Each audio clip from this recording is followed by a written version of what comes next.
জাতীয় সংসদে এলডি হল প্রাঙ্গণ থেকে সরাসরি যুক্ত হচ্ছেন আমাদের সহকর্মী নিয়াজ মোর্শেদ। যাচ্ছি নিয়াজের কাছে। নিয়াজ, আজকের বৈঠকে কি কি বিষয় নিয়ে আলোচনা হবে আপনি জানতে পেরেছেন, আমাদেরকে জানাবেন।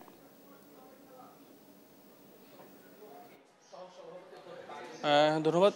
কিছুক্ষণ আগে বিএনপির স্থায়ী কমিটির সদস্য সালাউদ্দিন আহমেদের নেতৃত্বে কিন্তু 4 সদস্যের একটি প্রতিনিধি দল বৈঠকে বসেছেন জাতীয় ঐক্যমত্য কমিশনের সাথে, এবং তারা ঐক্যমত্য কমিশনের বৈঠকে বসার আগে আমাদের সাথে কথা বলেছেন গণমাধ্যমের সাথে। তারা বলেছেন যে অধ্যাপক আলী রিয়াজ বলেছেন যে আজকে যে তৃতীয় দফার বৈঠক এবং এই বৈঠকের মধ্যে দিয়ে আজকে প্রাথমিক পর্যায়ে যে বিএনপির সাথে আলোচনা সেটি আজকে শেষ হওয়ার সম্ভাবনা রয়েছে, এবং সেই সাথে বিএনপির যে স্থায়ী কমিটির সদস্য সালাউদ্দিন আহমেদ আসলে একই আশা ব্যক্ত করেছেন যে আজকে আসলে তাদের এই যে ঐক্যমত্য কমিশনের সাথে যে আজকে প্রথম পর্যায়ের যে তৃতীয় ধাপের বৈঠক সেটি আজকে শেষ করার আশা করেছেন। এবং সেই সাথে সালাউদ্দিন আহমেদ বলেছেন যে আজকে কিন্তু আপনার প্রথমেই কিন্তু বিচার বিভাগের যে সংবিধান সংস্কার আছে সেটি নিয়ে আসলে প্রথমে কাজ করবেন, এবং এরপরে তারা ধাপে ধাপে জনপ্রশাসন এবং প্রশাসন এবং দুর্নীতি দমন, নির্বাচন ব্যবস্থা এগুলো নিয়ে ধাপে ধাপে আসলে বিস্তারিত আলোচনা করবেন। এবং সেই সাথে সালাউদ্দিন আহমেদ আরও বলেছেন যে বিচার বিভাগকে তারা আসলে সম্পূর্ণ স্বাধীন চায়, এবং বিচার বিভাগের যে বিচার বিভাগে যে আপনার স্বাধীনতা যেন থাকে সেটি বিষয়ে আসলে তারা বেশ গুরুত্ব দিয়েছেন, এবং সেই সাথে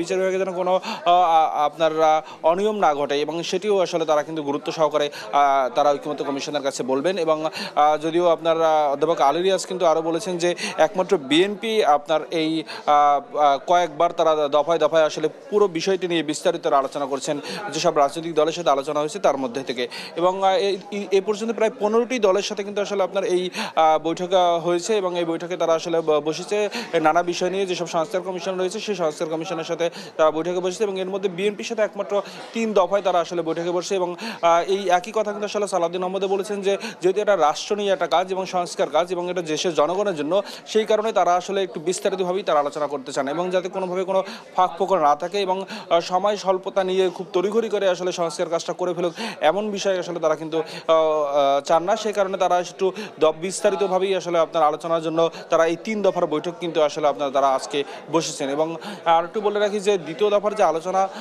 সভা হবে এবং দ্বিতীয় দফায় যে আসলে সংস্কার কমিশনের সাথে যে রাজনৈতিক দলগুলো যে আলোচনা শুরু হবে সেটি কিন্তু মে মাসের মাঝামাঝি সময় শুরু হবে বলে কিন্তু বলেছেন অধ্যাপক আলী রিয়াজ। আরেকটু বলে রাখি যে কিছুক্ষণ পরে ঠিক 1টার দিকে কিন্তু যে এই যে পর্যন্ত আলোচনা হবে তাদের সেই আলোচনার বিষয়বস্তু কিন্তু বিএনপির যে স্থায়ী কমিটির সদস্য সালাউদ্দিন আহমেদ তিনি আসলে আমাদের গণমাধ্যমের সাথে কথা বলবেন, এবং গণমাধ্যমের সাথে একটার সময় একটা আপনার তারা আপডেট দিবেন আসলে কতদূর পর্যন্ত আলোচনা এগিয়েছে সেই পর্যন্ত আসলে আমরা অপেক্ষা করব। এবং এই ছিল এখন পর্যন্ত আমার কাছে সংসদ ভবনের এলডি হল থেকে সর্বশেষ তথ্য। নিয়াজ, আপনাকে ধন্যবাদ। দর্শক, ঐকমত্য কমিশন এবং বিএনপির মধ্যে যে আজকের বৈঠক হওয়ার কথা রয়েছিল সেই বৈঠকের সর্বশেষ খবর জানাচ্ছিলেন আমাদের সহকর্মী এলজি হল প্রাঙ্গণ থেকে।